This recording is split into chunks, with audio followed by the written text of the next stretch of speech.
You're all set?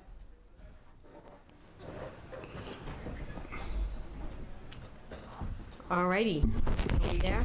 Perfect. So it is now 6:18, and I welcome you all back to the Select Board meeting of June 20th. Yep. So you have to do the mute thing.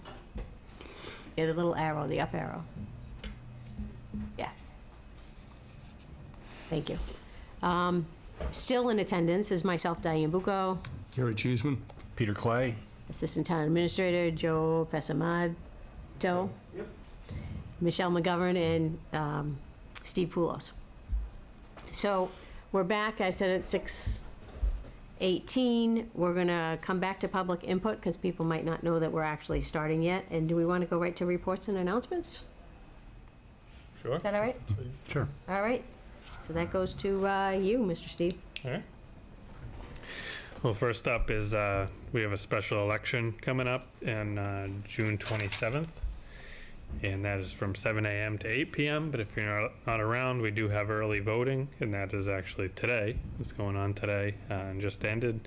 And we have another one on tomorrow, Wednesday, June 21st, from 8 a.m. to 4:30. No special paperwork or anything is required. Just show up to Town Hall between 8 and 4:30 and go to the clerk's office, and you can cast your vote. We still have compost available for Wenham residents, and the hours it's down at the DPW facility near Iron Rail, Monday through Friday, 7 a.m. to 3 p.m. And Saturday, 8 a.m. to 12 noon. It's available as long as there's some left there, as we just confirmed today, the DPW, that there is still a decent amount left, and it's available to residents, limited to 1 green organics bucket per person per season. Then I just wanted to give an update on, well, trash pickup and recycling. So I know there was some confusion yesterday. So our contractor who does the trash pickup Juneteenth is a regularly, they operate on their regular schedule. So there was trash pickup yesterday. So if you had trash pickup yesterday, you're probably realizing now that something's going on, because you had your trash out today as a day later and it didn't get picked up, or vice versa. So anyways, it was a regular day. The trash was not delayed by 1 day, and it's going to operate on the regular scheduled this week. So if you're Tuesday every week, or it's Tuesday, and if you're Wednesday, it's Wednesday, and so forth. And additionally, today there was on the compost truck broke down today at the beginning of the route. So they are going to be doubling up tomorrow. So if you put out compost today for your Tuesday pickup, leave it out, and they'll be picking it up tomorrow. So the following streets: Cedar Street, Burnham Road, Laurel Drive, Hilltop Drive, Enon Street, Main Drive, and Topsfield Road, on Topsfield Road to the Beverly line, from the Beverly line to Richdale. They're coming around and picking it up tomorrow with another truck. However, recycling and trash was on schedule today and should have been picked up as normal. And the Route 97 paving project, we received some concerns this morning about some night work that was done over there. So what's going on? This is really the final steps of the project. With the state route like that, it's not something Wenham would really have the budget for, or the ability to do on the side roads, on the roads that we're paving. But on a state route like that, they have it's like a liquid plastic that they flow into recesses that they carve into the hot top. So they grind out what was the shape of a strip, and then they flow this reflective plastic into there. So it holds up much better to plows and heavy traffic. It's more reflective, just better sight, more safety. So that was all. The main lines were done last night. That's what everybody heard. Tonight will be the intersection markings and the crosswalks, and tomorrow. And if they don't finish up tonight, which they anticipate, they'll finish up with some punch list striping tomorrow night, and then that should be it for the night work. And I heard from the Senate that the town clerk special act, there was a hearing set on, for actually today. I don't know the outcome yet, on the joint committee and on municipalities and regional government. So they're hearing that for the first time today. And other good news is that we've extended an offer to the finance assistant, and she accepted, which will be coming before you for appointment on the 8th, assuming we continue to move forward with the process.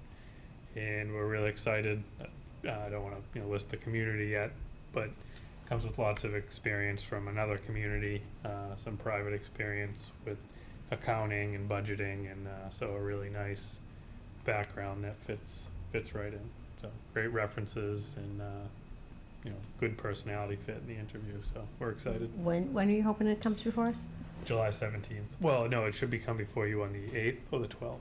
Is it the 11th. No. 11th? Yeah, the 11th. So on the 11th, Tuesday the Yeah. 11th. 11th Sorry, or the not to confuse 25th. it, Yeah, okay. I'm like, Yes. what? And then and with a start date of the 17th, July 17th. July 17th. Yep, so that would be the 11th, July 11th. And that is all I have for updates today. Any announcement? No announcements, right? No, I kind of all blended them You together. blend them all together. Yeah. Perfect. I wanted to mention that we had the combined Hamilton-Wenham Juneteenth ceremony yesterday at Patton Park. Gary and I were there. It was very well done. No, Pete wasn't there. No. I wondered what people were doing in Patton Park. Did you? Yeah. I did. It was very nice. Gary spoke really well, gave us a little history lesson off the top of his head. Pretty amazing. It was a very nice time. Flag Day was held on June 14th, which was sort of a rainy day. I think a lot of us lost power at some point. I didn't go. Did you go? Yeah, so we had a lot of flags. Awesome. So over 500, of course, right from the cemeteries, the small ones. And people had turned in a lot of flags that were in disrepair that we disposed of, including one I assume was from the car dealership, whatever, which is like a 10 by 'Cause it was huge? 15, huge. Oh, interesting. But yeah, we got everything, a very nice ceremony put on by Bill Wilson. Fairly good attendance. We'd like to have more next year. Yeah. And I think we had the last flag done just as the rain started to pitter-patter. Oh, And perfect. of course, thanks to Chief Kavanaugh and the fire department that provided the fire for us. They know how to do it. Yes. Yeah. Good to know. I know I donated a flag, so. Awesome. I'll look forward to that again. And then two other things. On July 12th, we are offering a townwide committee training, which has not had a lot of RSVPs, so we have to get that out. Maybe we could send another email to committees and boards and chairs. Yeah, when do you want to drop that date? Because I know they want I know, to so potentially open it to. We should send it to, other communities. I'm looking at the calendar now. It's the 20th. Friday this week? Or? Yeah, let's say Monday, the Monday. 26th. Okay. And then we can open it up. We'll start with Hamilton, and then I'll spread the word a little bit. Okay. It's going to be with the Inspector General. It's a really good workshop. Sally Cairns is going to come. She confirmed Oh, she with me. did. Nice. Mhm. Perfect. And I think that's it. So that's that. And then the last thing I wanted to say is I had some extra time yesterday waiting for Juneteenth, and so I was wandering around. And I noticed that there's some pickleball lessons being offered at Pingree Park, pickleball, Michelle. So if anyone's interested in learning, there are courts there. They have set times through the rec department. It's pretty much every day at a different time. Mostly beginners and advanced beginners is what they call them. So I thought that was pretty exciting too. That's all I have. I got one. And Pingree Park was packed. Packed. There were kids in the playground. There was one baseball game, one practice, people playing pickleball, and kids just running around. It was so nice to see people out. Perfect. Okay, so I think it was last Friday, we had a really nice event at the museum celebrating its 100th. Very well attended. Sally Kearns was there, as was Jerry Paracella. Yep. But it was packed. And I'm not sure how much money they raised, but hopefully it was a good sum. Well, they got enough to get the train. They did, so they did get at least 25,000. And then the second thing I want to say is I had office hours last Monday Yeah?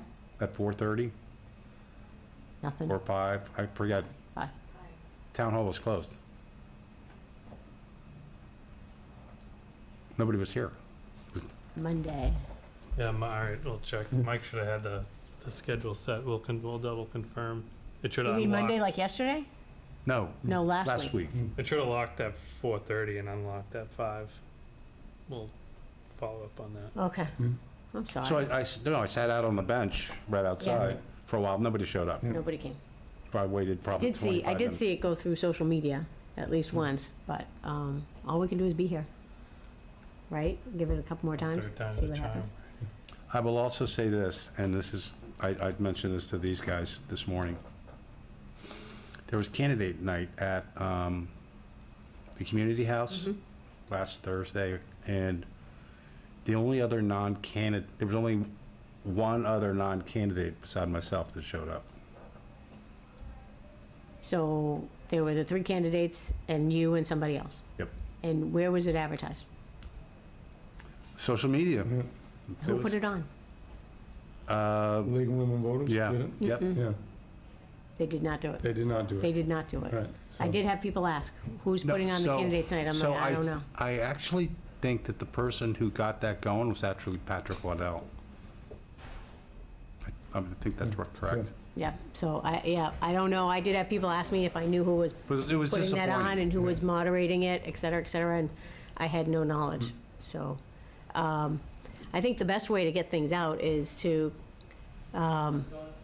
spread the word. Social media is great, but you need to let, the But to town have hall. only 2 non-candidates? Well, I think the problem was nobody knew it was scheduled. Yeah. no. And those that did know asked questions and didn't get too I many answers. saw so, it on Facebook, Yeah, so, yeah. So, okay. Well, I do believe that they're doing a pretty good turnout on early voting, so that works yes. pretty good. Okay, anything, Gary? No, I was just going to mention the Museum. Wenham Museum Day as well. It was a great turnout. That was a great turnout. Those are amazing caterer. I don't know who that was, It but was. I gotta find out who that caterer was. All right, so we started a little bit early, but I see that we have some special people here. So let's move down to, what letter is the K, if it's all right with you guys, Yes. to do some of these appointments and promotions.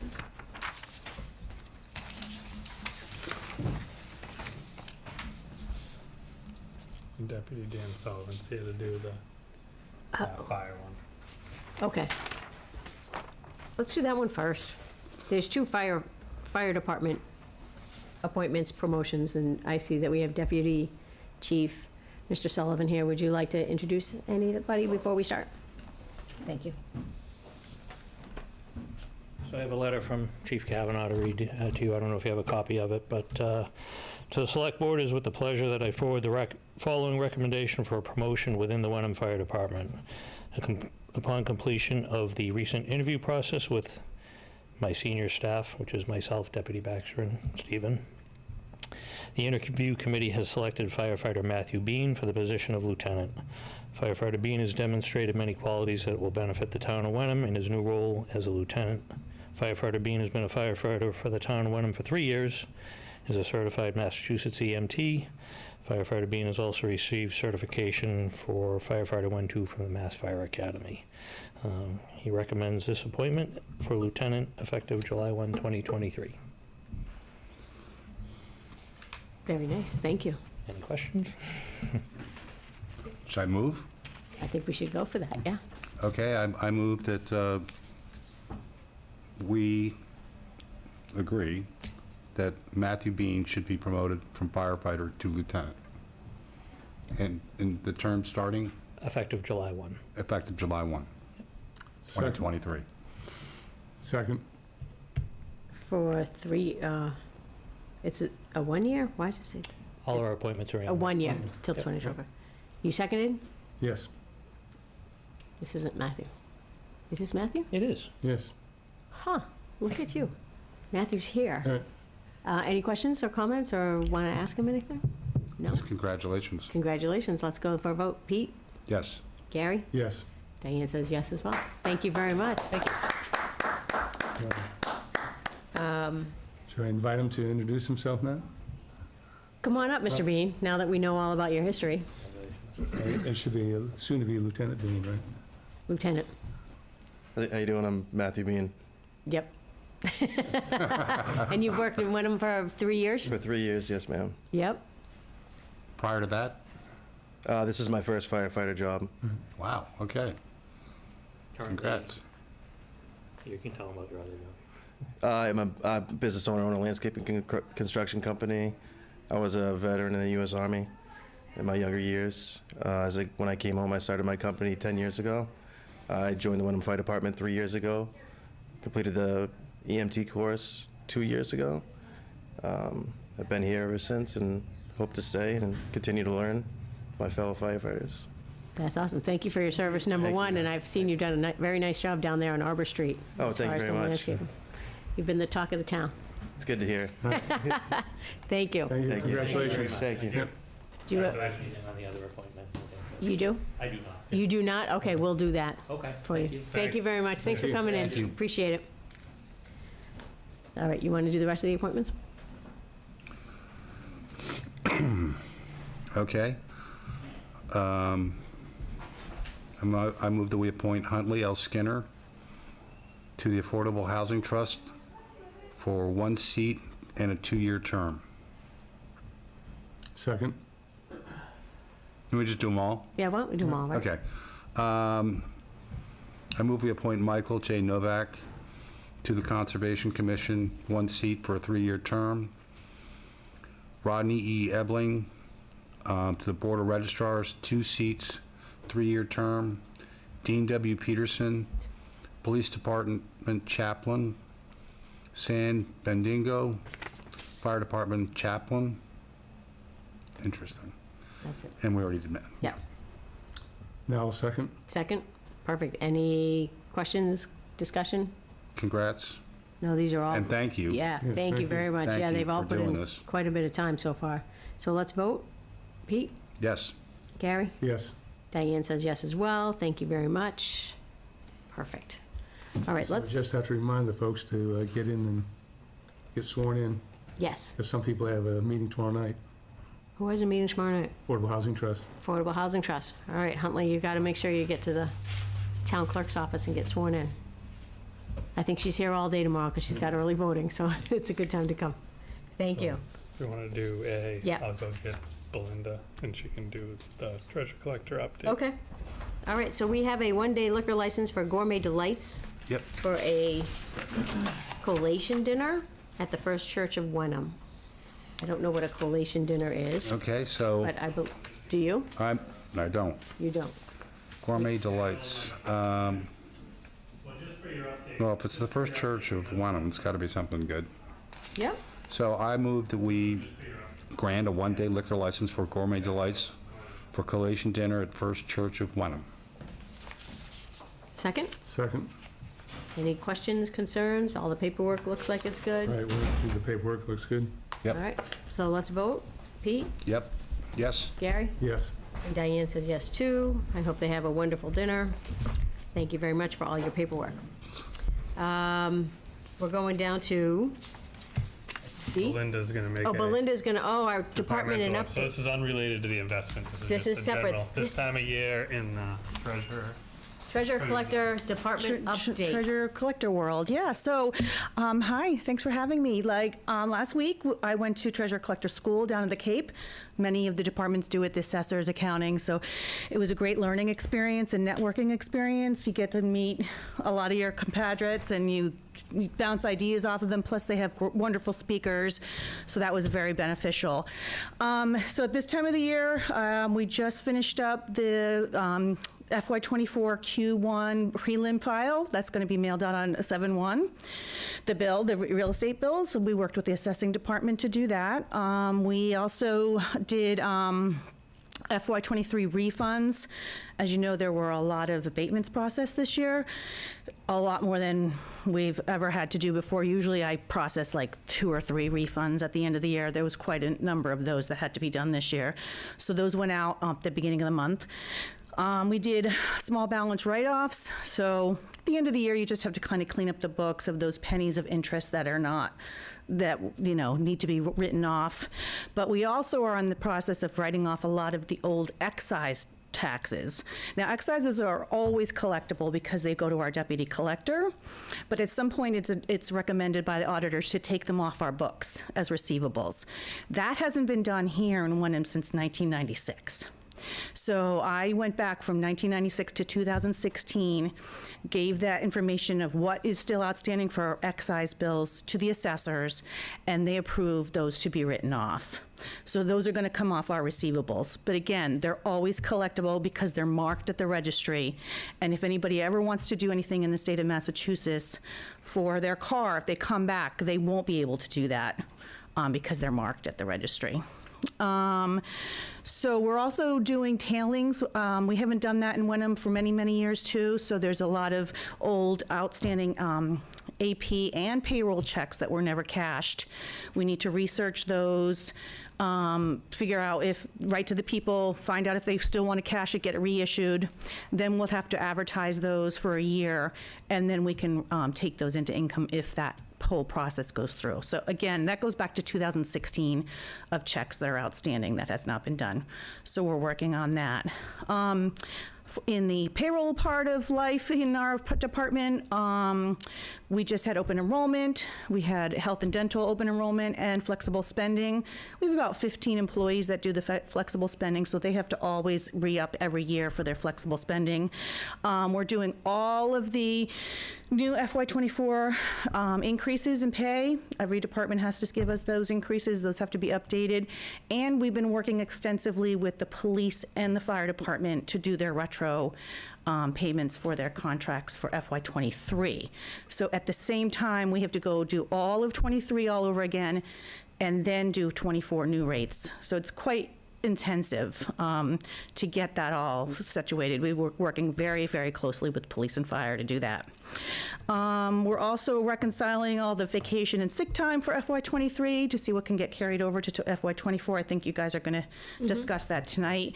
So we have to reconcile that in the payroll system, make sure what you think that everybody's carrying over is what we have on our side too. That's pretty much it. We had water bills go out and commitment 3 for excise go out. They're all due at the same time at the end of the month, so we're trying to get as much revenue in by the end of the year that we possibly can. And that's pretty much it. Any questions? So can I just ask sort of a ignorant question? So why did you have stuff from 1996 hanging around? I don't know the answer to that question. I don't know. So you're just basically cleaning up? I'm cleaning up. So from my experience of being a treasurer, at the end of every year, we take another year of old write-offs. Usually it's about 5 to 7 years in the past that we take off of receivables. That's been my standard practice. So that practice just had never been done here. And the auditors don't believe that we should have any receivables on that are that old just for excise. So it's just a cleanup process. Got it. And it might very well be just even our software that nobody knew how to get it off the software, to just write that off, just to clean it up. Right. I don't know. I'm guessing. Okay. And so you chose 2016 to go up to, because That's about next year you'll... do 2017, and then just every year after that, it's just 1 year. Okay, Yep. that's great. And we do it with personal property too. So there wasn't that many on the personal property side. Very, very few on the personal property side. But we do that with the personal property too. Are you enjoying yourself? I am. Yeah, we've got a great department. Everybody in the building's great. Yeah, I'm really enjoying myself here. Select board's good? The select board's even better. No, that's great. That's Yeah. really great to hear. Yeah. Yep. Awesome. That's it? Thanks, Linda. All right, well, I'll be back shortly. Yeah. Okay. Thank you so much for the update. No We do problem. appreciate it. Okay. Do you or Bethany have a presentation or anything? Do you have a presentation? Brian's going to do that. He's got a little agenda. Oh, perfect. So... Are we doing? Oh, public, yeah, what time is it? Oh, it's 6:40, yeah, let's go backwards. to public input, see if anyone's here Yep. that would like to speak. I don't see anybody in the audience willing to speak. Is anybody on Zoom that would like to speak? No one has their hand up. Okay. That's 2 times in a row. Were you keeping track? So are we moving to, To be. okay. To be, because I see, when I looked that way, I saw that Town Clerk Kirsten is here to discuss and potentially vote on staffing changes in the clerk's office. So I read what you wrote. Seems to make sense to me. Okay. I don't know, you're a town clerk, so Yeah. Yep. and she quoted you. She did. She did. Would you like to come up and give a synopsis of your letter? That was very well written. Thank you. I wrote notes. So thank you for having me here tonight to discuss the town clerk's consulting wages line item. It's a pleasure to have this opportunity. As you know, I'm a newly elected clerk, but I've been embraced and supported by the members of the Mass Town Clerks Association and have already learned so much on the job through formal training and with the support of other clerks, including Diane. My business and consulting background has allowed me to add some efficiencies, ensure that our key documents are well organized and backed up, and streamline the routine work, shaving off time. I'm here today to ask the members of the Select Board for a reclassification of a line item in the town clerk budget, which was finalized when there was not a full-time clerk in the office. Last week, I presented to FinCom and had a unanimous agreement from them in adjusting this budget. Tonight, my hope is to have your approval to convert $15,000 of, quote, consulting wages to be used for salaries and consulting, primarily for admin or assistant town clerk wages, while retaining some for legal and consulting costs as needed. This kind of coverage and backup is consistent with past practices under our last 2 clerks. Diane Bucco had a part-time admin at $16,033 in FY 2020 before making large pandemic cuts, and Trudy Reed had 1 to 3 people working at various times regularly in the office, primarily when she was out, but also during busy times like elections, and I've gone through timesheets for that. That line item was around $9,000. Both were experienced clerks and relied on this additional support for coverage for trainings, vacations, and as needed. Having a consistent trained person in the office is good for the town, and also essential in my eyes for business continuity in case of an emergency situation. One of the many tasks of the town clerk is to work with the Massachusetts Election Security Partnership to create a business continuity plan and incident response plan in case of emergency situations around an election, like locking everything in the vault and not being able to open it, which happened to one of our clerks in the last year or so, I think. With the presidential primary, town meeting, all-town election, presidential election, and state elections happening next year, having a second person to absorb some of the day-to-day duties of the role and be there to back me up in my absence is essential. I expect to also use senior tax relief and other volunteers at especially busy times like census processing and elections. 2 election volunteers helped me today during early voting, which was an enormous help. Thank you to Cynthia Mears and Registrar Christine Burns. I also mentioned how we might want to consider bringing in an experienced town clerk versus an admin who needs to be trained. As we look at potentially moving to an appointed town clerk, I think it's valuable to build the bench of people who could step up into the role or provide a continuity of services and training during any switchover. It was extremely valuable to have Terry Mansfield in that role when I came on, and I'm happy to answer any questions. Thank you.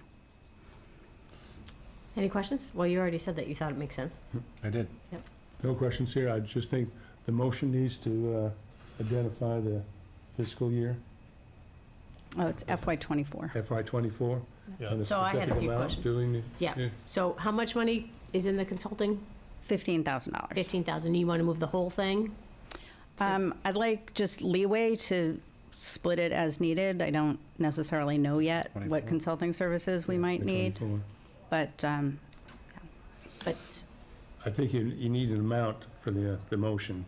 yes, So no, that- I understand. yeah. So, but if there's 15,000 in there, my question is, how many hours are you looking for help?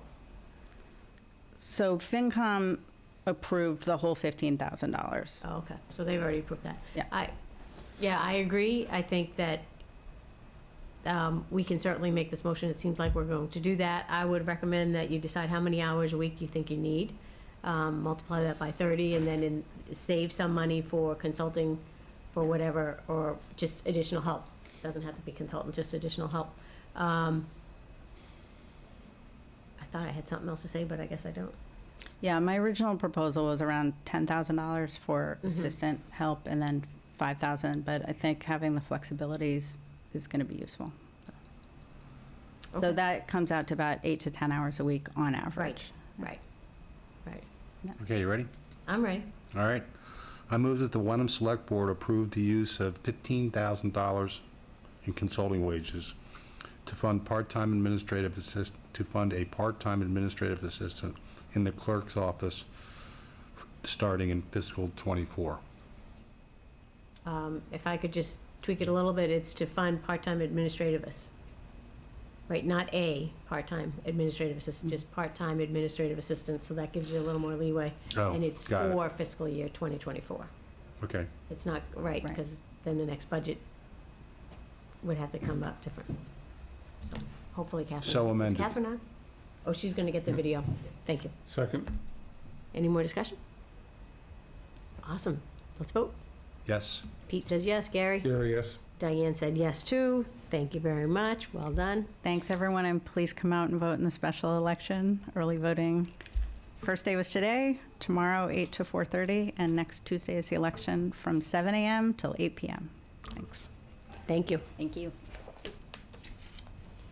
So moving right to the summary of the town administrator job performance. I'm going to take a jump at this.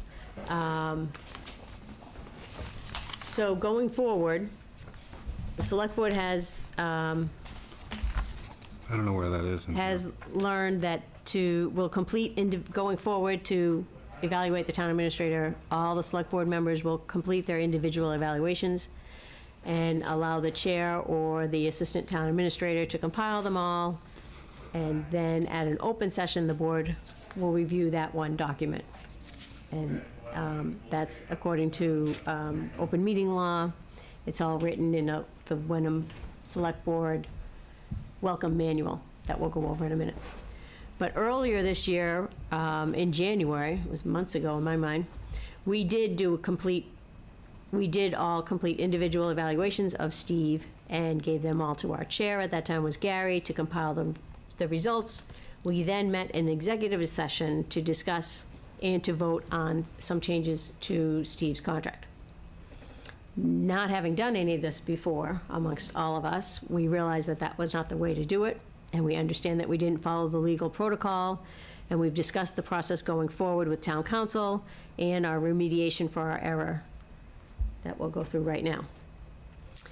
Summary of the evaluation that we did this year is that we, the select board, gave Steve all, in quotes, exceeds expectations for the following sections of the evaluation: for professional, personal, and organizational integrity, for teamwork, for interpersonal skills, written and oral communication, and supervisory oversight and direction.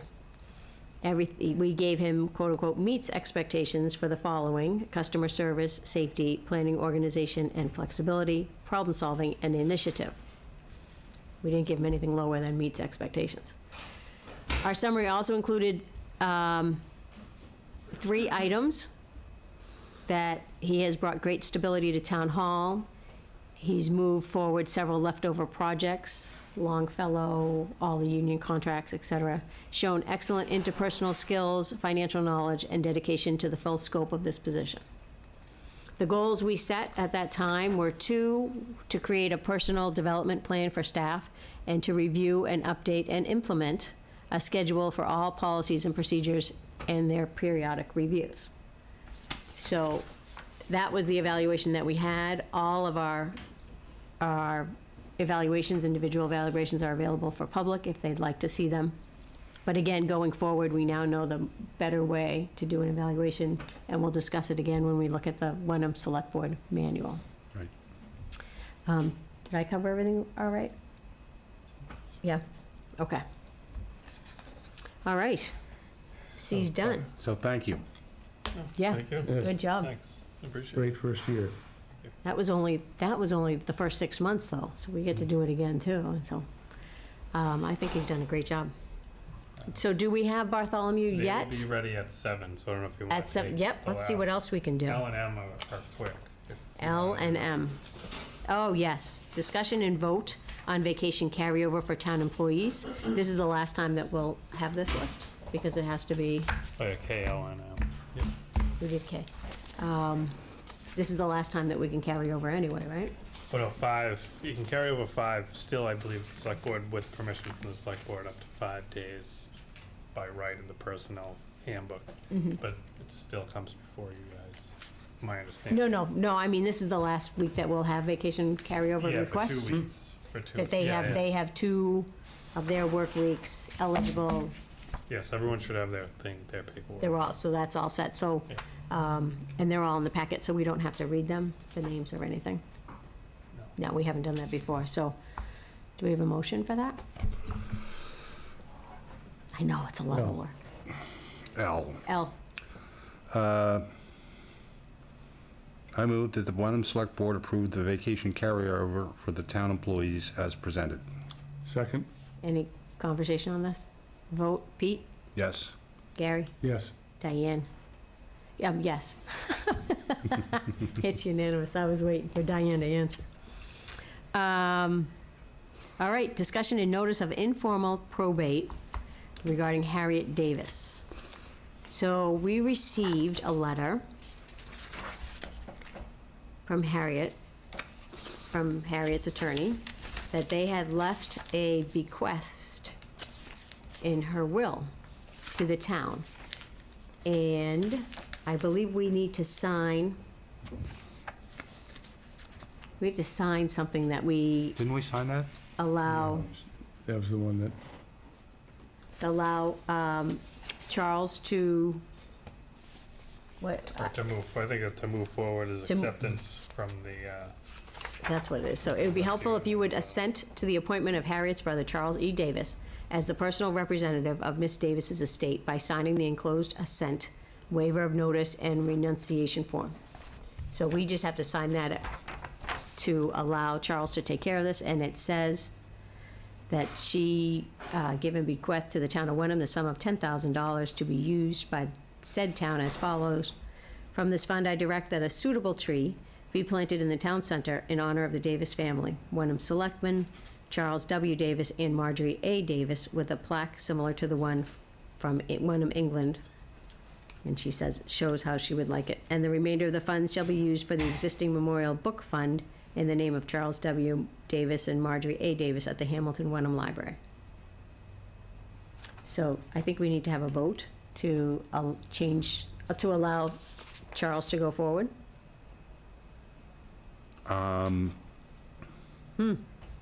I move that we accept the notice of informal probate regarding Harriet P. Davis's will. Second? second? Any discussion? No? Okay, let's take a vote. Pete? Yes. Gary? Gary, yes. Diane, yes. We thank Harriet for thinking of the town. It was very nice of her. She had her whole family. I don't think I've ever seen the plaque from Wenham, England. I don't know either. She has spoke of it. I think it's on one of the, there's one on the trees around the Civil War Monument. Oh, it's on the Civil War Monument? No, on one of the trees, Mhm. on that part, I believe. Check it out. I'll Okay. Take a look. We'll have to go check that out. Perfect. And that must have been given by her family as well, I'm guessing. No, I think it came from the counterparts in England. In right? England. Yeah, But must have been when one of her parents were select board? maybe. I don't know. Okay. Let's go to N. Discussion and potential vote on town hall hours, July 3rd, 2023. July 3rd is a Monday. And so I know that there has been a little bit of talk about what should we do on Monday. Do we expect people to come in and work? Do we expect people to expect to work on Monday before a Tuesday holiday? Throwing it out to you guys to see what you think. So with a Tuesday holiday, it turns into another 4-day long weekend. But I think the first question is, end of the year, does workload allow additional time off? I mean, yeah, to be candid, a lot of folks are taking it as a vacation day.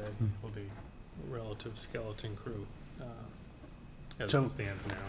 So Why? I'm just thinking about when I worked at Gillette. I mean, based on, where days felt, we would flex like Veterans Day or Columbus Day as to whether we got it or not. So in this situation where the 3rd is a Monday, they would definitely give us Monday off, but we wouldn't get Columbus Day off. Yeah, we don't have, Because we always had, there were a certain amount of days that were considered holidays that you got off. We don't have that kind of flexibility. We got Indigenous Peoples' Day and, Yeah, so we have the Better. fixed holidays per the contracts or. yeah, we don't by have the flexibility, employment. right? To Yeah. do something like that, we wouldn't be able Yeah. to. The union contracts would prevent us from building in any flexible schedule like that. Yeah, we were non-union. And really, the reason for the request is just, I believe was it Thanksgiving? That the select board usually historically makes a decision, On and the- it didn't, so we left it open. So I guess people just ask them, are we getting out early so they can make holiday plans? right. So Right. if you want to be, if it's 8 to 4, that's totally fine. Just an answer that I can give, the select board says it's 8 to 4:30, and that will be Yeah, totally fine. I think we already, so the Friday after Thanksgiving is not a work day here, right? Did we That's vote that? correct. Right, okay. So I think given that this applies to only certain people, given that, public safety has a 365-day a year thing, that I'm thinking that we should stick to the Regular schedule. regular schedule Just there. make July 3rd a And, regular you know, day. And if people want to take that one day as a vacation, then Okay. that's within their realm. Okay, so should, I don't think we need a vote. I think we would take a vote if we were gonna give that day off, but if we're not, Right. we're just gonna let Sounds fair. things stay Right. as handed. Okay, Makes sense to me. perfect. I mean, people have been asking, and there's talk about it in Manchester, so I thought we should bring it up. I think we have Bartholomew here. Do we have, This is Brian. is it Brian? Brian, are you here from Bartholomew? Come on, Bart. he's muted.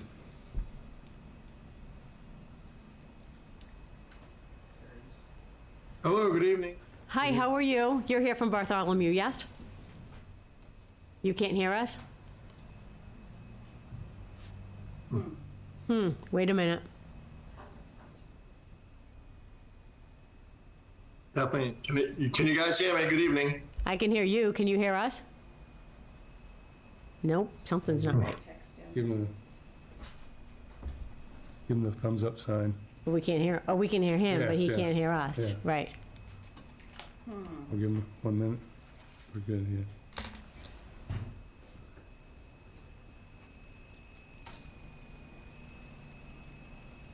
So did he respond to your text? Oh, we had to put the glasses on. Someone got a phone? I got it. Yeah, no, I'm saying to show him that Oh, we texted oh, him. okay. I think he sees it.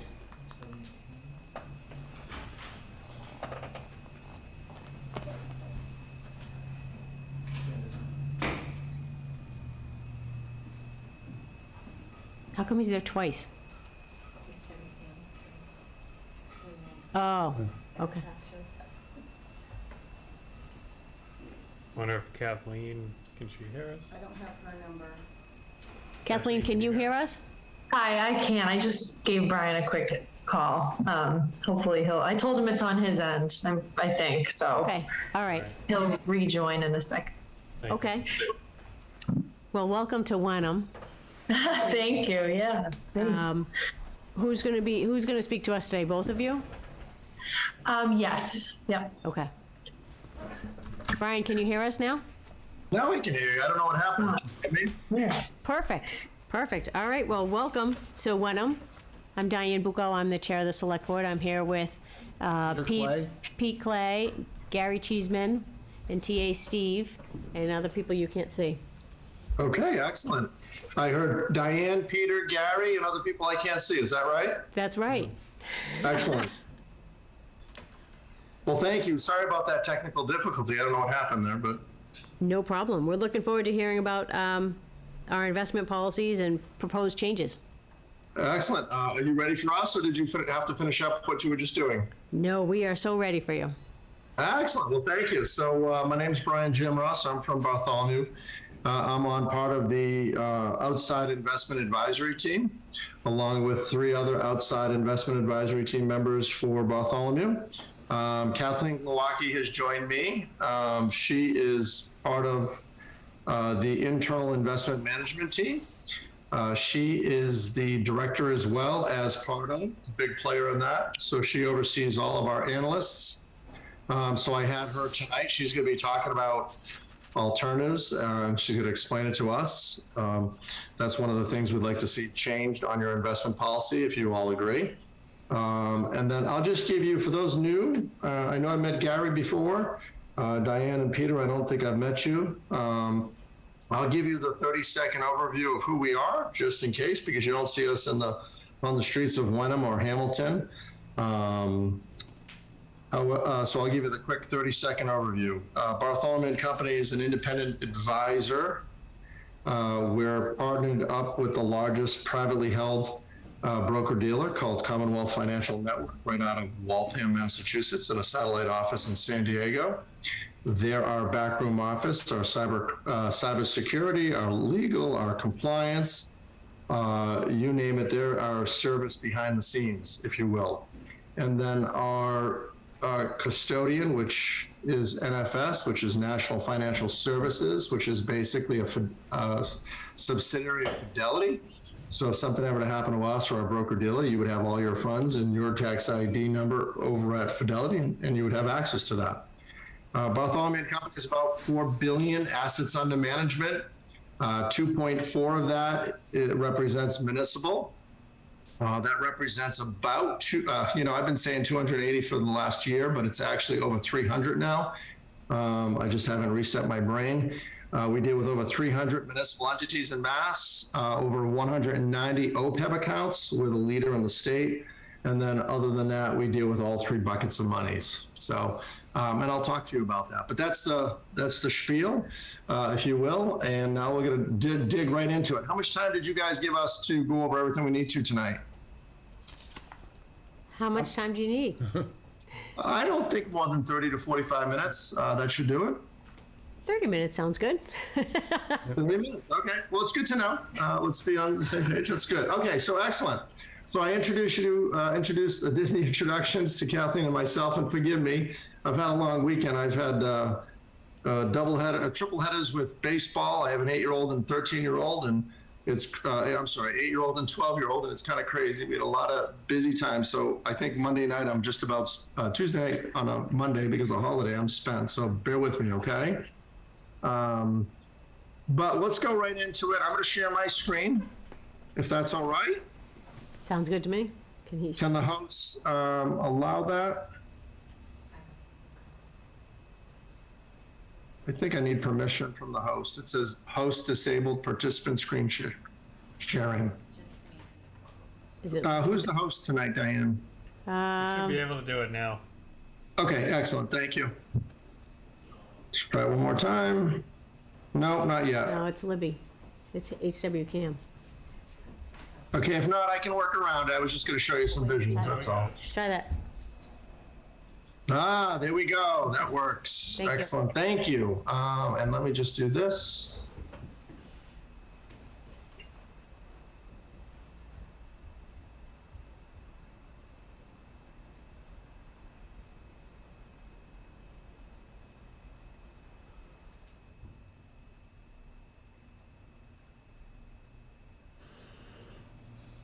Okay. Sorry about that. I'm working off 3 screens here, and let's just do that and share. Okay, if you can do me a favor, those that are in the audience, hold on. Okay, there we go. Diane, Peter, or Gary, whoever can see me, just make sure you see the screen. It says 3 types of money. Treasurer has custody. Yes, we see that. Okay, excellent. Thank you. Kathleen and I, early on, prior to the pandemic, we did a presentation. Halfway through the presentation, they said, hey, we can't see your screen. So we always make sure we check that first. Okay. 3 buckets of monies under the jurisdiction of the treasurer. By statute, the treasurer is the custodian of all the funds, except for OPEB. That's a separate vote. When you did take that vote in May of 2012, that was voted on as having treasurer as custodian and trustee. But let's just talk about the 3 buckets of monies for those that don't know. Mass General Law is very restrictive and direct. Bucket number 1 falls under Mass General Law, Chapter 44, Section 55. Those investments can be invested in banks in the Massachusetts, no credit unions whatsoever. You can invest in CDs up to 3 years, treasuries and agencies up to 1 year, and money markets, and that's it. And those funds represent general funds, ARPA funds, bond proceeds, payroll and payables, and then everyday operating funds. Bucket number 2, under Mass General Law, Chapter 44, Section 54, those are your trust funds, cemetery perpetual care, stabilization funds, CPA, otherwise known as Community Preservation Act funds, your scholarship funds, depreciation funds, and library funds. If the donor did not direct how they could be invested, then they are defaulted to the legal list of investments. That references, that Chapter 44, Section 54 references what they call the legal list of investments. You can Google it, or you can look under Chapter 167A. That's the reference. It represents about 22 companies. In those companies are the big blue chip companies that are old economy, and those represent HP, Hewlett-Packard, Coca-Cola, Pepsi, General Electric. We don't invest in General Electric just because the dividend paying is so low, it doesn't make sense anymore. Also Wells Fargo, but we don't invest in Wells Fargo because of the bad things they did years ago, and so we just didn't want to do that. And that's where they were taking advantage of their bonuses by falsifying new accounts, and the president was aware of that, so we stripped those out of the account. But they represent 22 companies, and that's it. And if you go off that legal list, the state of Massachusetts will actually, if you default on those, or if, let's say the treasurer said, hey, let's invest in Bed Bath & Beyond or Toys R Us. I know it's off the legal list, but we really believe that that should be the case for these funds. Now, that your treasurers haven't done that, but if they did, they would be legally, personally liable and not reflected off their bond. So they would have to pay out of their own pocket. So we don't want them to get in trouble. Bucket number 3 is your Mass General Law, Chapter 203C. That's prudent investor. That is your OPEB funds and funds under special legislation.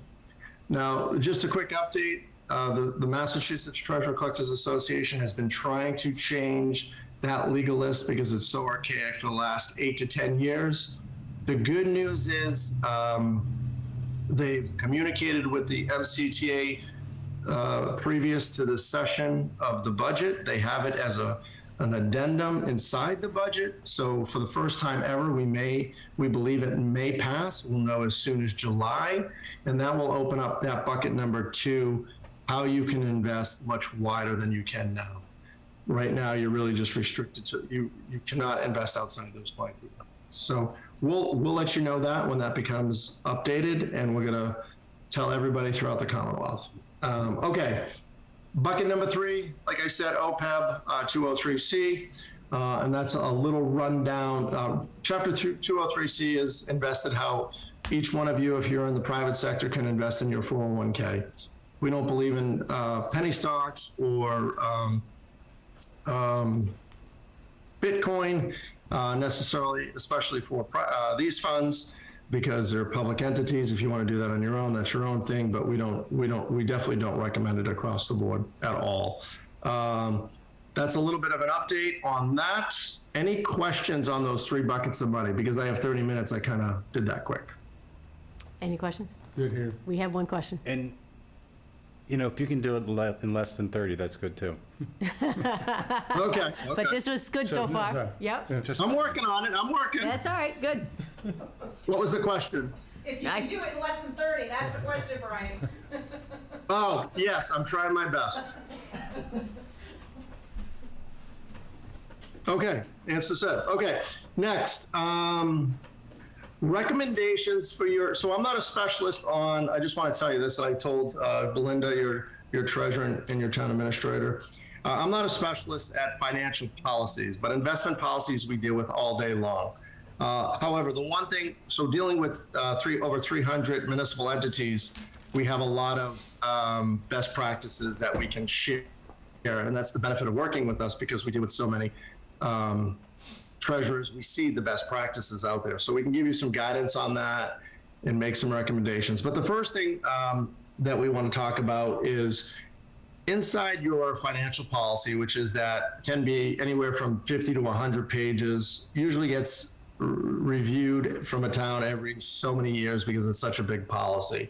It's good to have, but the one recommendation I would have is do not have your full IPS with it. Don't have your investment policy statement inside the financial policy.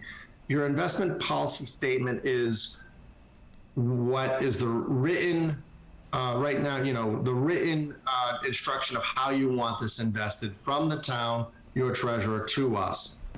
That policy should be looked at on an annual basis. If that's tucked inside your financial policy and you're only reviewing that every 4 to 5 years, in order to get that updated, it's very difficult to do. So I wouldn't recommend, and I don't think I've seen but 1 or 2 investment policies buried inside the financial policy. So that's one recommendation I would have for you. The second recommendation I would have is to, and at the end of the day, I just want to say this before we go on. At the end of the day, if you guys are not comfortable with it, then don't do it. And we're okay as long as you all agree upon it. But what was asked of us, as we specialize in the government institutional side, what is some of the recommendations for the OPEB account? Right now, your OPEB, you currently, if I can estimate, you have a $5.9 million OPEB liability, right? So you have a long way to go to get there. Currently, you're at a 60-40, 60% stock, 40% bonds, and you have a mandate from your previous board, select board, no alternatives across the board. And we're going to turn it over to Kathleen in a minute, but part of the no alternatives would even mean no gold. So when they say no alternatives, they mean no alternatives. So that's part of your investment policy. It states it in there. That's one thing I'd like you to reconsider. And I'm going to have Kathleen, I'm going to turn over to Kathleen. Usually I say she's the brains, I'm the mouth. You'll see why in a minute. She's the brains. She's very eloquent in her speech, and I depend on her a lot. She's a big part of our team. Kathleen, if you could go over alternatives and give us a brief explanation of them and the importance of having them in these accounts. Sure. Yeah. So alternatives it's kind of a catch-all phrase when you talk about these uncorrelated or non-traditional types of investments. And so really all alternatives are, just very simply, is they're just not stocks and not bonds. And long only stocks and bonds. So we include them because they behave differently than traditional stock and bond markets. So the best example we can give is in 2022, where the equity market from domestic and international equities ended down about 18%, and the bond market ended down like 13%, if you're looking at kind of broad bond market. So in that scenario, pretty unlikely that that happens. Usually if stocks do poorly, bonds help you, or the other way around. 2022 is a kind of bloodbath all around. And an alternative sleeve was down about 5%. So still down, but certainly helps, protect a little bit in a negative environment. And at the same time, they can sort of be a drag in a really, really strong environment. But over the long term, the phrase we really use is it just helps smooth out the ride. They just truly behave differently from other types of investments. So that's sort of the broad explanation, but the one thing that I think is, well, there are two things I'll say in terms of OPEB. The biggest one I would say would be when your actuary is looking at your OPEB investments, looking at the IPS, looking at what you own, they're projecting out higher returns in some of the alternative buckets, like private equity, for example. And so that benefits communities because it ends up lowering your total liability. When the actuary can look out 30 years and say, okay, you have this sleeve that we're projecting over the long term will have 12% returns, you get, a gold star for that, for lack of a better word. You get the benefit of that in your actuarial study. So that's a huge component to OPEB specifically. And they are, kind of a side point to that is OPEB really is pension-like funds. And so we really, look at what other institutions are buying, what these pensions, large pensions are buying, because that is what the town is. It's an institution. You should, you can own these more sophisticated investments that over the long term, because OPEB is, of course, long term, there are very few, if any, that are fully funded. And if they are, it's really small communities or water districts or something like that. So you have a long time to be invested in these things. And so they are political funds. So you want to maybe smooth out the ride over the long term and just add diversification. I think a lot of times, because alternatives are sort of complicated, there's this idea that they're risky. And they can be, but to us, what's riskier in a lot of cases is not being diversified. And so we, and I could talk all day about this, and I'll keep it, wasn't that short, but that's kind of from our perspective, it's an important basket to have in the OPEB funds, just because of their long-term nature. Very different from general funds, stabilization funds, trust funds even. But it's something that, we would really kind of recommend. Did that kind of hit everything, Brian? Is there a question? Yeah, and one thing I just want to point out on your actuary, back to your actuary, which is part of your unfunded liability study. I believe it's Odyssey Parker, when he does the calculations on, let's just say, public equity is, when he does his mathematical equation out 30, 50, 100 years, on the public equity, he is taking a number of 8 to 10% return. On the private equity, he's taking a number of 9 to 11% return. Historically, prior to this last couple of years, it used to be a 10 to 12% return. So, but right now it's 9 to 11, and they're recalculating your unfunded liability based on the percentage of that. And then the reason why I think private equity gets a bad rap is, you hear people talking at a dinner cocktail party and they'll say, oh, geez, I invested in private equity, but what type of private equity? They don't tell you all those details. And there's variations, as Kathleen said. Most people think about private equity of people buying companies that are failing. They cut it up and sell it off in pieces. Well, that's not the type of private equity we recommend to you. So just bear that in mind. Any questions from the board or anybody else, Diane, Peter, or Gary, on alternatives, or any reasons why? And you can be totally honest with you. We work for you. We're not here to sell you anything. We get paid the same whether there's alternatives or not, whether you go from 60-40 to 70-30, but we wouldn't feel like we're doing you a good service if we didn't make recommendations, okay? Brian, Brian, So- hi, Brian, it's Belinda. I think you told me this before, but how many of your municipalities exclude alternatives in their investment policy right now? Oh, less than 5, Kathleen, if that? Yeah, I would say the only ones that do are ones that have other restrictions, like they want to be completely fossil fuel free, or they have some other, it's never really, if we have any, it's maybe, yeah, less than 5, maybe less than 3. I want to say less than 3. I'm just trying to think of the names, and they stick out, and they are all out west, surprisingly. I don't know why. And one is a regional school that, part of their, besides no alternatives, they also don't want to invest in collaborative schools. So I don't know. I'm not making fun of that. I just thought it was funny. You can't invest in collaborative schools, bonds, or debt, but that's just, anyways, I shouldn't laugh at that. That's. So Brian, this is Peter Clay. Hi, Peter. It seems to me that we should have some part in alternates. So, Because if only 5 of however many customers they have exclude them, that So- means the vast majority do include them. And I do get the whole diversification, smoothing aspect of this.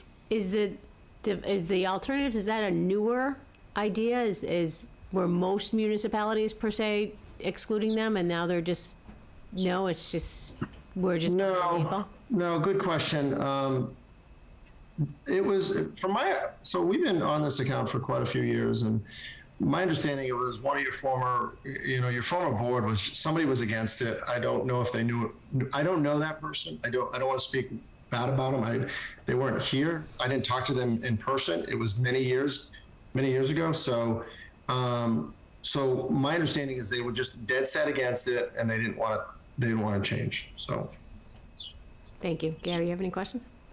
No, I think the previous board was very conservative in their approach, and knowing too that Wenham has a relatively smaller pool of money invested, and I think they went for simplicity perhaps, and saying just put it in the one pot and we'll do what that goes. But of course, with the state rules, the bucket one, we've seen over the past few years a very low interest rate period that we're making almost zero return on it. So I'd be very much in favor of the looking at the alternatives and including that in the OPEB, because we know that we need to do catch up on OPEB, and one of the best ways to do it is to, it's a bit artificial, but by having a little bit larger return, you can change the actuarials quite rapidly, given it's a 50-year plus outlook. And especially if Brian and crew make sure that we're not doing Bitcoin, we're not doing, crazy Right. stuff. And, things like gold probably make sense. So another thing that you had mentioned, this is Diane, I guess that makes sense. 66, 65, 35, or 70, 30, you mentioned something, I don't know what that was. Yeah, sure. Diane and the board and everybody else, every other person. So the recommendation of us being long-term funds, being the fact that you have many cycles to go through, we have a $6 million unfunded liability as of July 1st, 2021, representing, you really should be in a 70-30 portfolio. Right now, you're at 60% equity, 40% bonds. We would recommend 70% equity, 30% bonds. It doesn't sound like much, but it does make a difference of about a target of 1% gain year after year in compounding interest over time. That helps out significantly. And once again, that alone by itself will help the unfunded liability.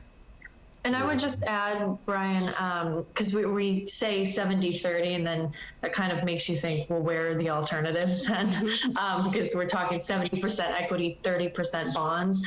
But really, our alternatives, our target is 20%. And so what we do, depending on how much equity you have, you'll have more of the equity type alternatives. So kind of, the more equity you have, the more we have in the equity alternatives sleeve.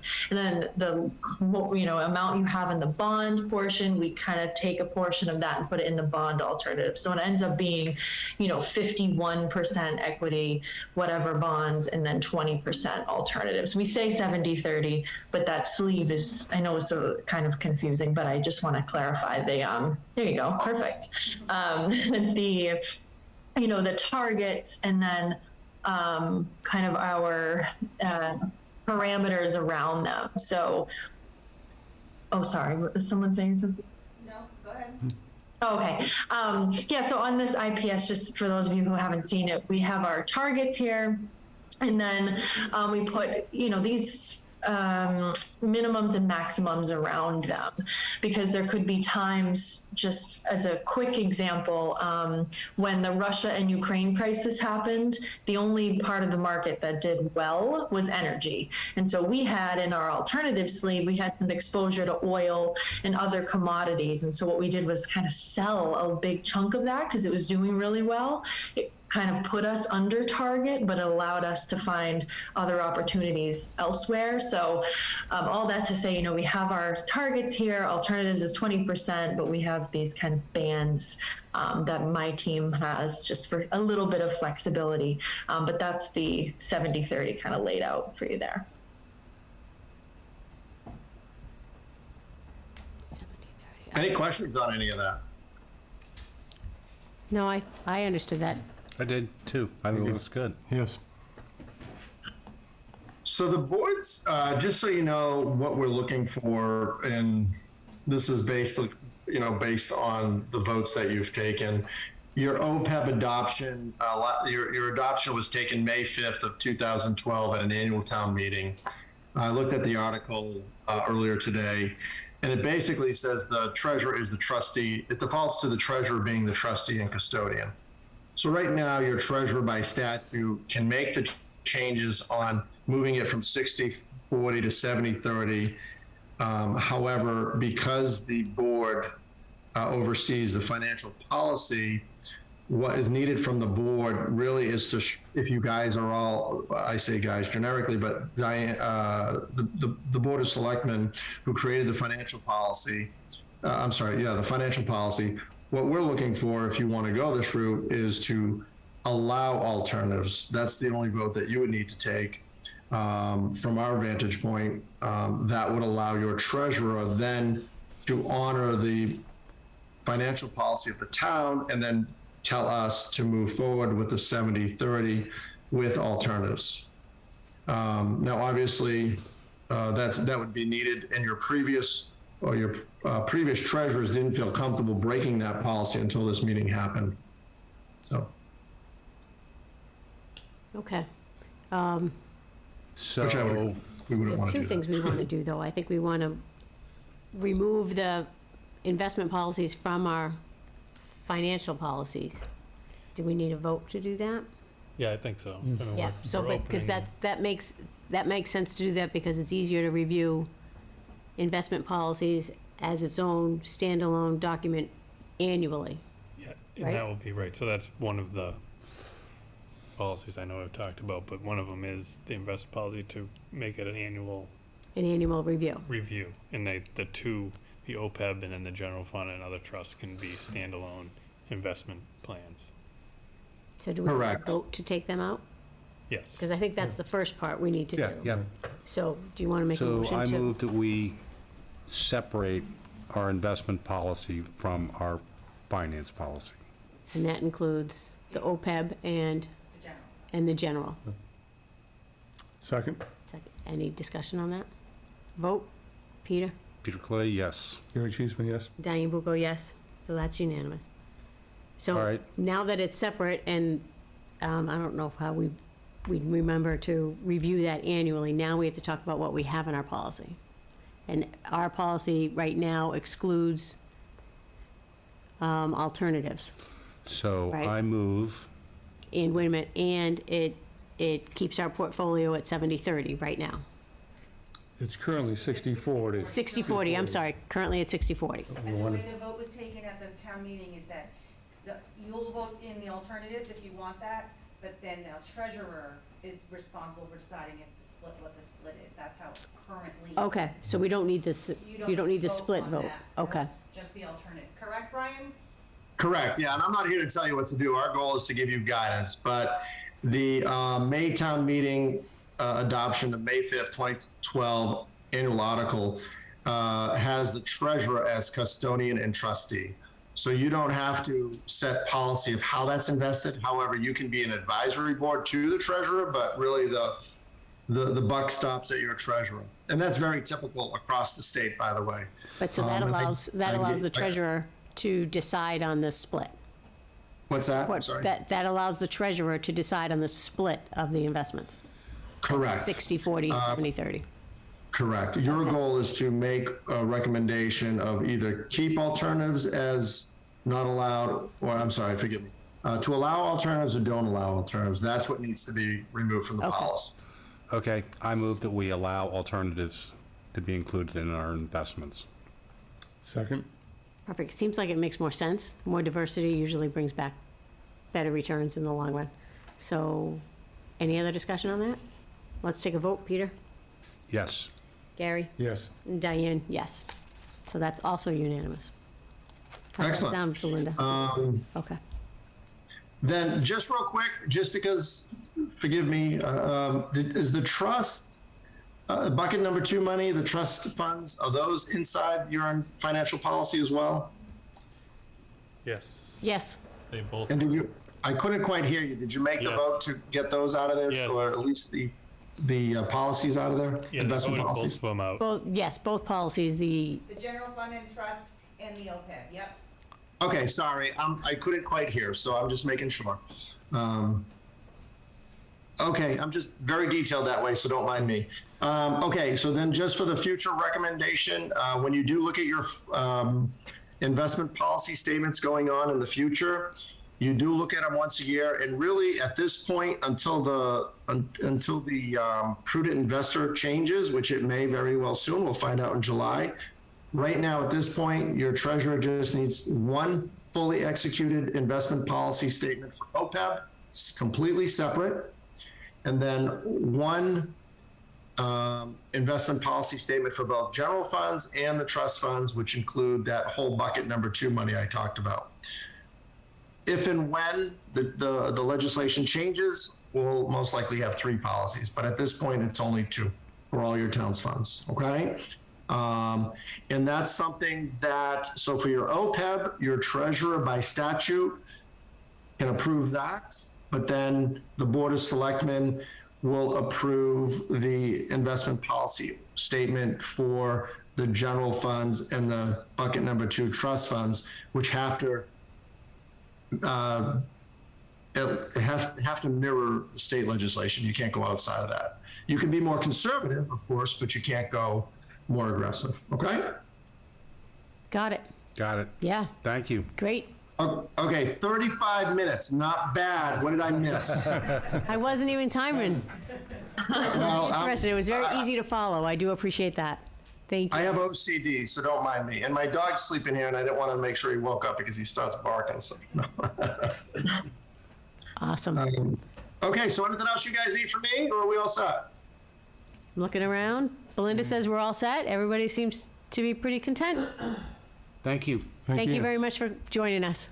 Thank you. And then the one thing I will say on the financial policies, as you guys get going on those, you can put some language, and Belinda's working on that right now. You can put some generic language on referencing those investment policies, but you want to keep it very generic so you can reference that. Okay, but we'll work with her to continue to find those, and please let us know if we can be a resource, because we do work for you and we do work with a lot of municipals. Okay.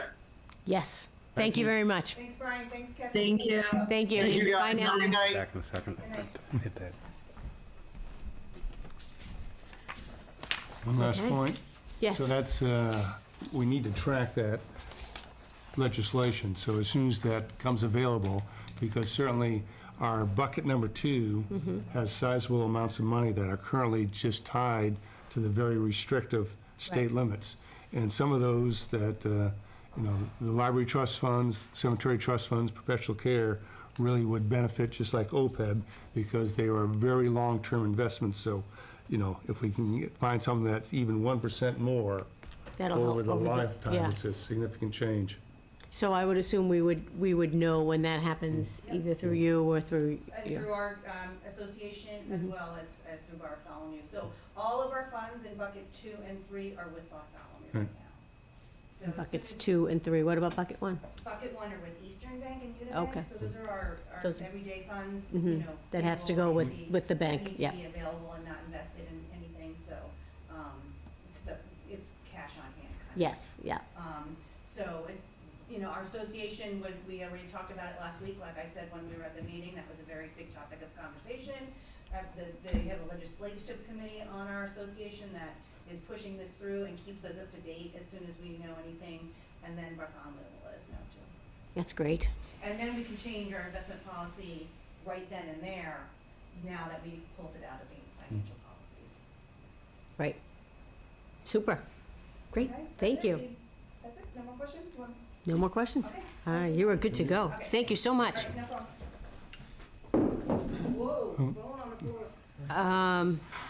So I think you want to take a vote, I think, to adopt as presented. So you have two copies in there, one that reflects what he was just talking about for the general fund and other trust. So I guess just to adopt that one. Didn't you say we have to adopt that separately? Yeah, so, and I didn't get to read that too thoroughly yet, because I think I needed the presentation to understand it more. So is it all right with everybody if we wait on approving the specific policy as written? I mean, we voted to make those changes, but just on the policy, you want to take a vote on the policy as written? Well, yeah, I mean, if you're not comfortable, then we certainly can kick it. It was just the, right, just in, Right. it's Yeah, I just think- in writing the changes. Yeah, but so the certainly financial time to- policy, as it stands, has now been changed as we pull the investment policy out. But the financial policy is, pretty much all boilerplate, right, as far as, As far as the financial policy that Yes. we moved it from? right. Yeah, there's some Wenham specific in there, Mm. but it looked like it was last revisited in 2014, I think. Right, but there's no changes, we're not looking at that Nope. part. No. No, we're No. just looking at the two pieces that we took out. Yeah, so we're We just voted to looking- take out, we voted to make these changes, but before we vote on those exact policies, I'd just like to read them without the extra stuff for next week. I'm fine with that. Okay, thank you. Discussion and potential vote to adopt a new Select Board welcome letter, onboarding material, or Select Board handbook, manual, not sure what to call it. That was in the packet. Congratulations. Congratulations, you have been elected. Did you guys get a chance to look it over? Yep. I did. Read Okay. everything. Did you have any comments, concerns, changes? There's a few things that look to me that aren't finished on the first page. Yeah. We were hoping to attach the town committee board handbook that the clerk usually sends out with. Congratulations page. That, yeah, on that page. So that's not yet finalized, and when it That's is, not we're finalized. gonna hyperlink it to the website. Hyperlink it, yep. The orientation plan, I think came from you, Mr. Pete. You added a little bit to it. Then, the informational resources, I don't know if you guys had a chance to click on any of these. They are pretty cool. I didn't realize KP Law had all those links on their website. So I think it's nice that it's all right here. It's easy to see. Did you guys have any other questions on things? I don't want to talk the whole way. I liked it. I thought this was good. I'm sure, Minimizing. first time use is coming up, and we can get some feedback and then adjust as we go Yeah. next Right, year or I- whatever. too. Living, breathing document. Yeah. I was hoping that you guys, if you had, did you find anything wrong, anything you didn't like, anything that we should change, or? I Because then we didn't. can go like for the- it. I like- And when we get two new people, then there's something right here, boom. In relation to town staff, a member of the select board, in his or her relations with the town staff, should treat all staff as professionals. I mean, blah, blah, blah. It's good stuff. I thought so. I liked it. All right, so We need a motion for this one? I think so, to Yeah, adopt it sure. as a thing. Yeah. What do you want to call it? All right, so No, I think it needs what a number name. is this? Or F. letter? F. But do you want to call it the Select Board Handbook, the Manual, the Welcome to the Select Board? Whatever you put Select in Board that. Orientation Policy. Select Board Orientation Policy. Okay, I move that the Wenham Select Board adopt the Select Board Orientation Policy. Second? Sounds good. We should write that name down. Any other comments? Let's take a vote. Clay, yes. Cheeseman, yes. And Diane Bucco says yes, too. That's awesome. I hope that the new Select Board members and future Select Board members find that useful. Discussion and potential vote to award a contract on the Iron Rail Best Use Study. Right. So, Give an update on that, if you would. I would love an update from you, Mr. Joe.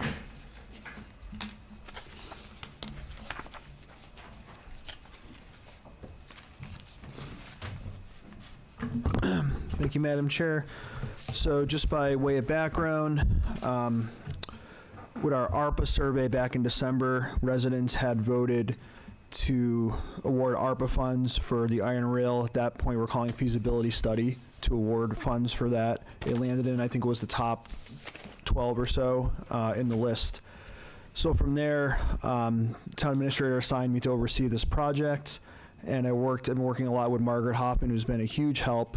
We drafted the scope of services proposal, and we got feedback from the Iron Rail Commission. We had multiple meetings with them just to go over the draft and got their feedback. Also worked with the planning board, got their thoughts as well. And I was here a couple meetings ago, and this board recommended the final draft of the scope of services.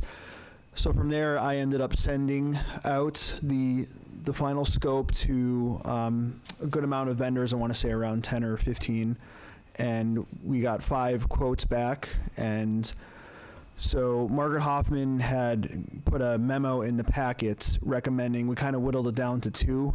We had a couple that we felt were way too high. 150K? That's correct. Yeah. Of course, it's up to the board, but so we had whittled down to BSC, which we've worked with before on the Boulder Lane feasibility study. However, I was talking to Margaret today and also the TA, and Dodson and Flinker actually, so their timeline is a lot quicker than BSC was able to give.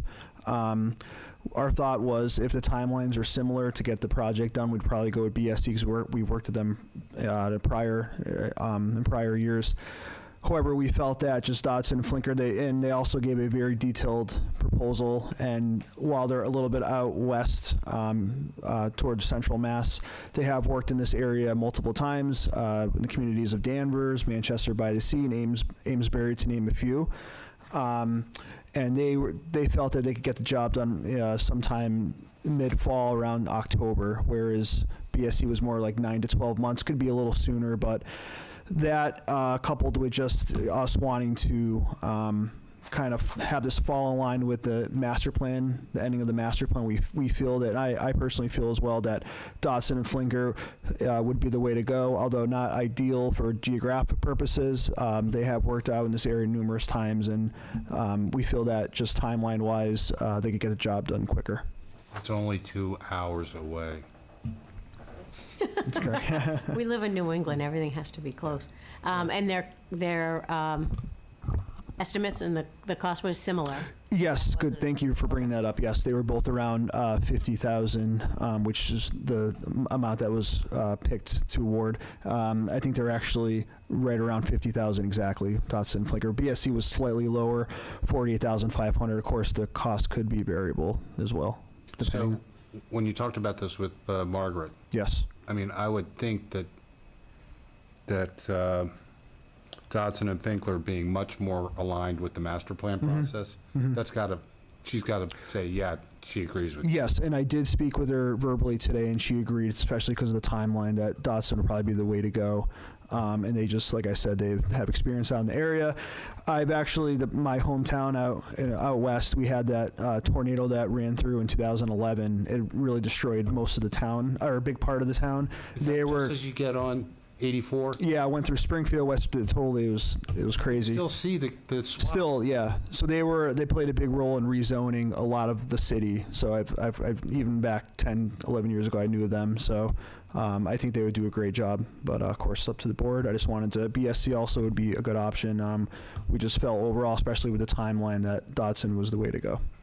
So you just mentioned something. What do they have in alignment with the master plan?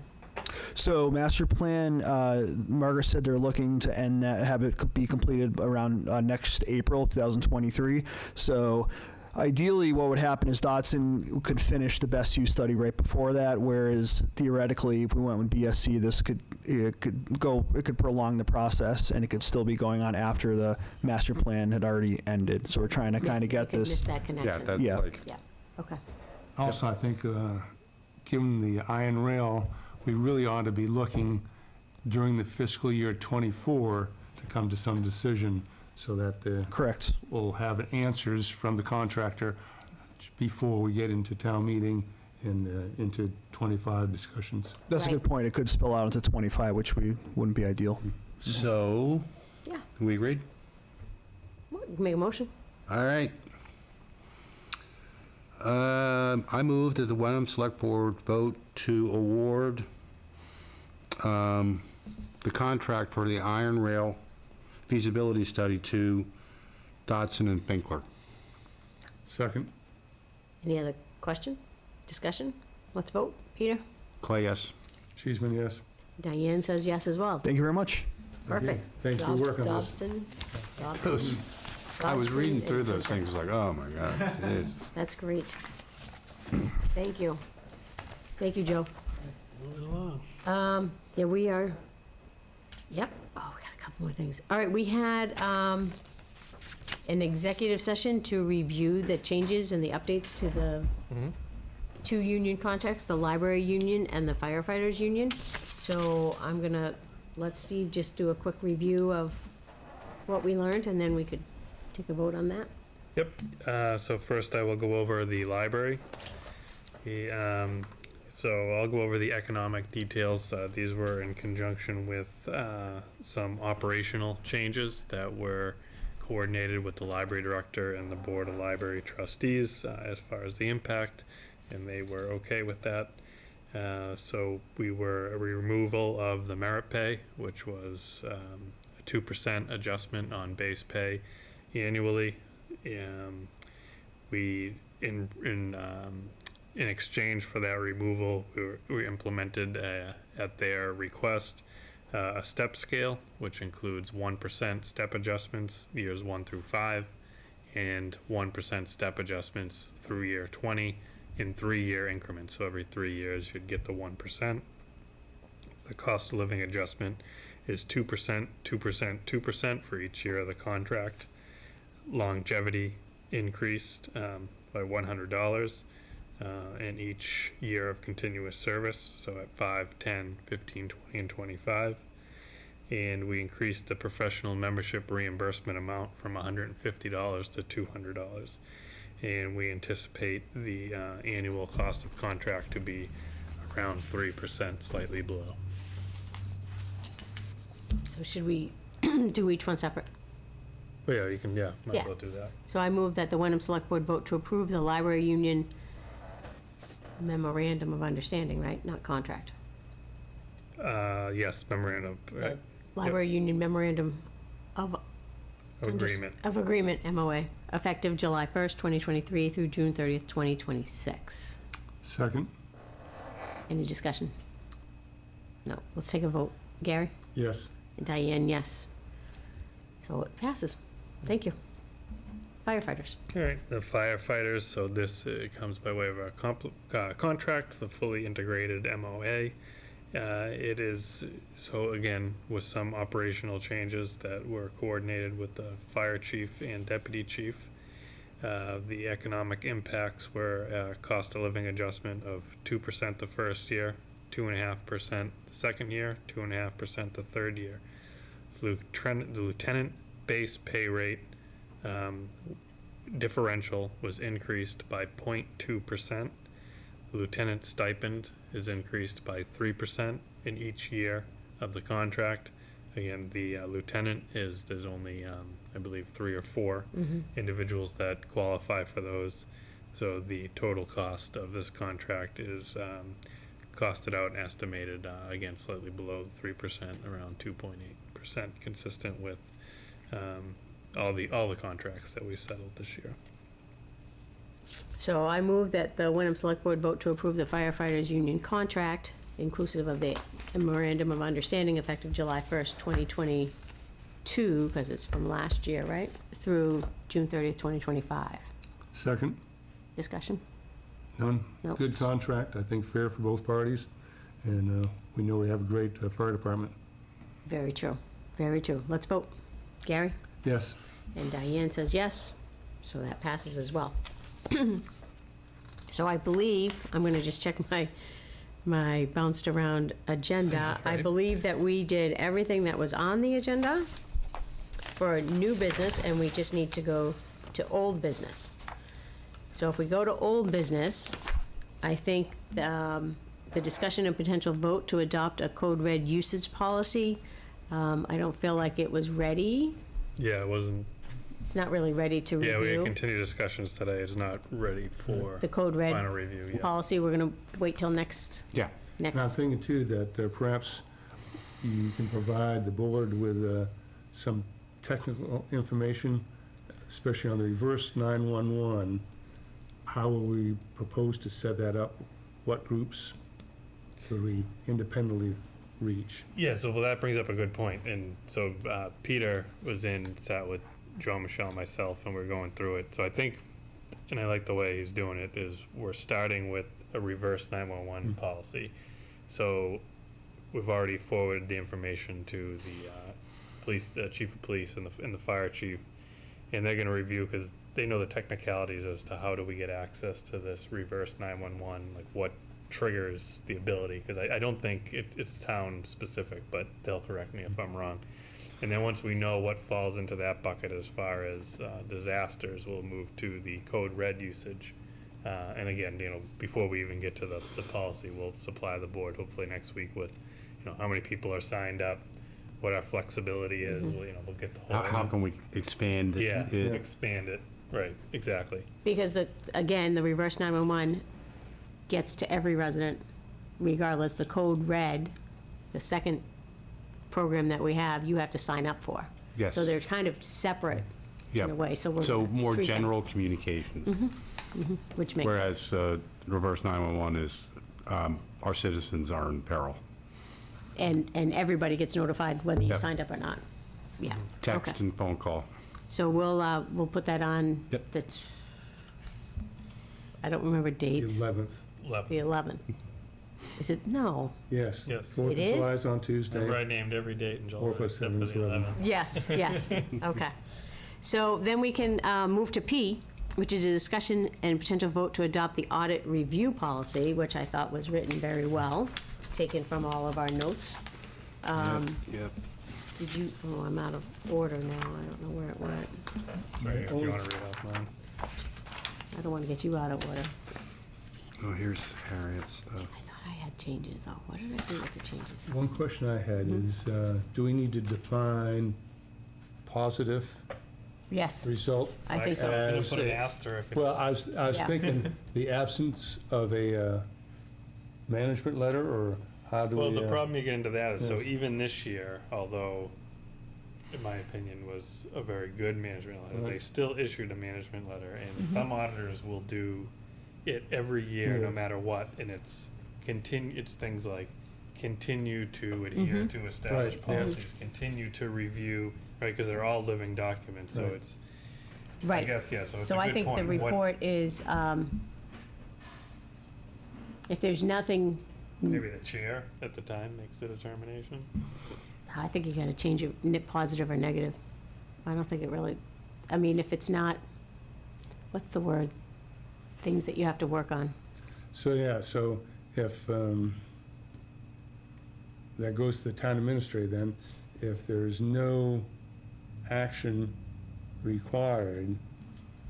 Significant Recommended, action. recommended. It's got to be Recommended. significant action. required, then it's considered a positive report and go down the one trail. If there, If in there the town are, administrator's judgment that there is adjustments or corrections to be made, then it's. but it's not the town administrator, it's the TA judgment, or wouldn't it be from the auditors? If the auditors recommend that you need to do certain things to improve, Yeah, but Then you what go we're this saying way. is, that letter from the auditors is always going to include stuff to improve. The question is, no, to maintain, but, right? well, if you read the last couple, they're always going to put in, This is what you're doing good, but, yeah, but you could always do better. true, And so okay, the all right. question is, how do we define the needs action or doesn't needs action?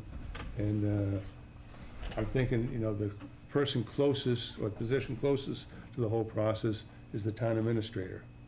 And, the board's gonna rely on the town administrator to make that call, and it really is not that significant, because either way, Mm-hmm. the select board's gonna get the audit anyhow. Yep. One way it's direct, the other way is some work has to be Okay. done first. So it'd be TA judgment as opposed to the finance director. Yeah, or the Right, TA yeah. and finance director. And it's really just determining what's significant and what's not. And I mean, really with that is if you get the whole audit packet anyway, so the Right. board could be like, well, wait a minute. Right, Yeah. yes, well, wait a minute, I think this is significant, and then you discuss it.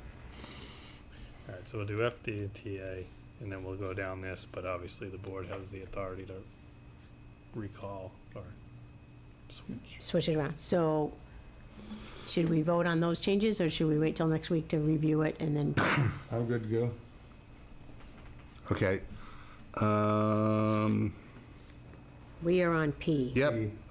I move that the Wenham Select Board adopt the audit review policy as presented and amended on 6/20/2023. Second? That's awesome. Any other questions on that? No, I thought that's great. I think that'll streamline things going forward Yeah. as well, so that's good. Let's We vote. won't have any of the meetings like that one nightmare meeting we had. The one that And just was. Vote? Yes, the vote. Pete Clay says yes. Gary, yes. and Diane says yes. Last one, because we don't have any minutes either. So we have Pleasant Pond. We reviewed Pleasant Pond. We had the lieutenant here, not the lieutenant, we had the deputy chief here. And then we had in our packet sort of the updated piece. And I noticed the line that the Deputy Chief Lucatoni mentioned was that last line in, other side. Oh, the, Yeah, the one that makes no sense. Gate attendants and lifeguards are instructed? Nope, and the one with the nanny. Oh, yes. So are we in 1, 2, or 3, and I what think number? it's 2, and I think it has to do with nannies. I don't have mine in front of me for, I don't know why I can't find anything ever in there. I can't find the other page. I know. It's just me, though. Yeah, so it's Oh, paragraph three. 2, number 3. On the other side. Paragraph 2, number 3. 3. Residents may purchase a sticker for a non-resident childcare professional with written documentation that they will be providing these services. In the policy, it also says, access to the parking lot will be granted to these individuals when the resident children are in their custody. It's not really, the gatekeepers don't have to say, hey, kids, are you Hamilton Wenham kids, or are you the other kids that this nanny babysits for? I think if there's a sticker on the car, the gatekeepers let the people in. Keep it simple. If there's no sticker on the car, that car doesn't go in. Okay. So let's just, I think that's what he was trying to Yeah, say, and scratch we that didn't out, quite yeah. get it. I think that should be taken out. And before we make a vote, I also, nope, Wait a sec. Okay, Yeah. so tell me what you want 3 to read? You scratch the last sentence, says it's line through now. Oh, okay, yeah. And then the other one I didn't like was the one about the fishermen. It's on the last page, so it would be in number 3, the third to last statement. Fishermen who have a current Massachusetts fishing license and are actively engaged in fishing may park in the designated area during beach hours. It also says non-fishing guests are permitted access to the beach. At least one member of your party must be actively engaged in fishing at all times. I understand that's been in there for a while. I don't remember it. But it seems like we're asking too much of the gatekeepers to say, okay, these people are with that guy over there. Is he fishing or is he not fishing? Is he just hanging out in the corner there so his kids can play on the beach? I just feel like fishermen can park there and fish and nobody goes on the beach. But is that not something we want to do? Well, I think the problem came about as people without a permit saw an empty parking spot and Started using that, right? started using that, and everybody else in the car just goes to the beach, and the one person, This fishing. well, Pretends. puts a rod Right, out yeah, against pretending the to truck, fish. yeah. So, So what do you think about this?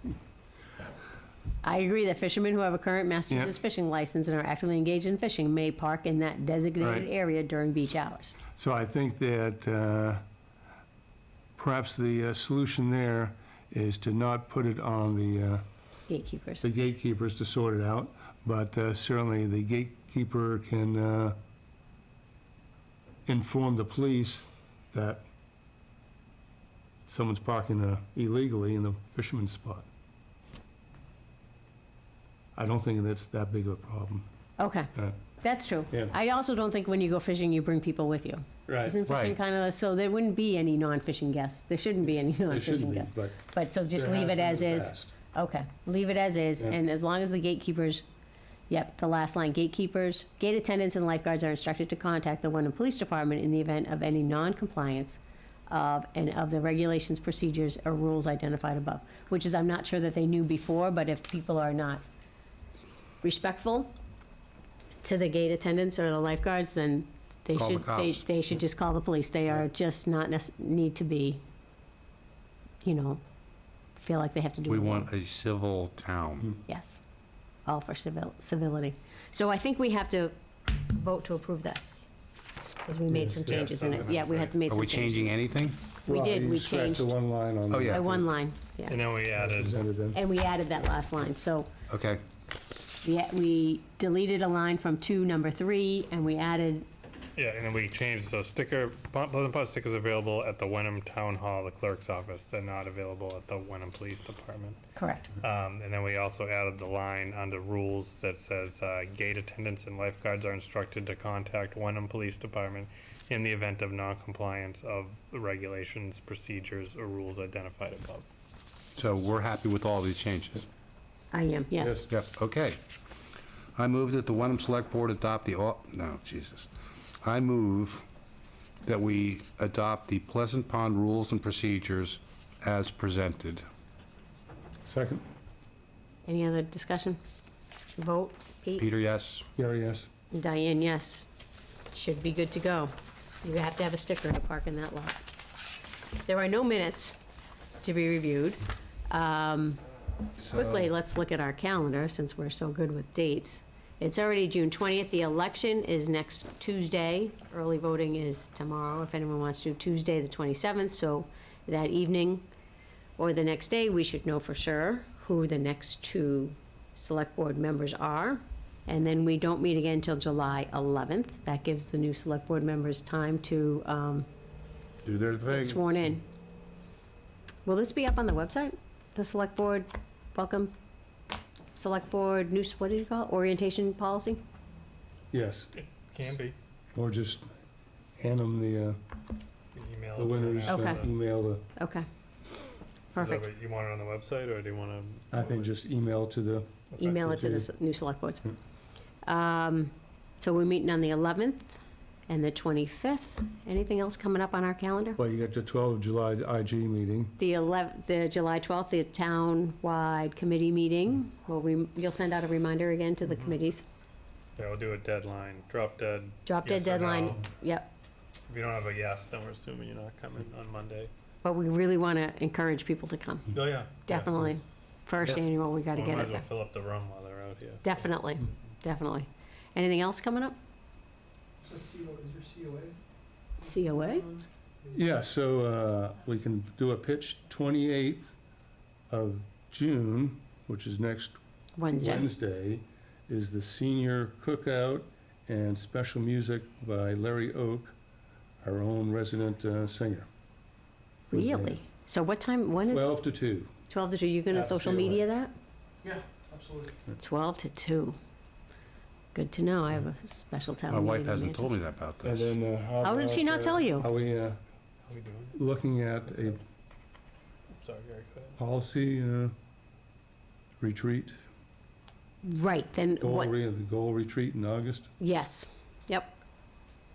Did we have it, did we set the date? We haven't set a date. I think we I'm pretty should, fluid on August. you're fluid on August? Yeah, I think the third week, we're going out to a wedding in Seattle. I will not be, I'll be in Maine on the first week. The 4th? Yeah. I'm just thinking Fridays, that's why I said the 4th. So maybe we could look to maybe the 11th or the 25th. I think the 11th could work. So let's I kind like- of, hopefully that the new people can do that as well. So that's, So potentially August 11th, what day of the week is that? Friday. Friday, yeah, it's good. Okay. And what type of time is that? Morning? Morning? Morning. And what are we calling this? Well, it's not definite yet, but it would be the select board retreat. Right, for Right. goal setting. For goal setting, we can review some policies, because we'll be a full board, a full new board. But we'll see if that's available, otherwise we can, So we can start penciling it in at least. yeah. All right.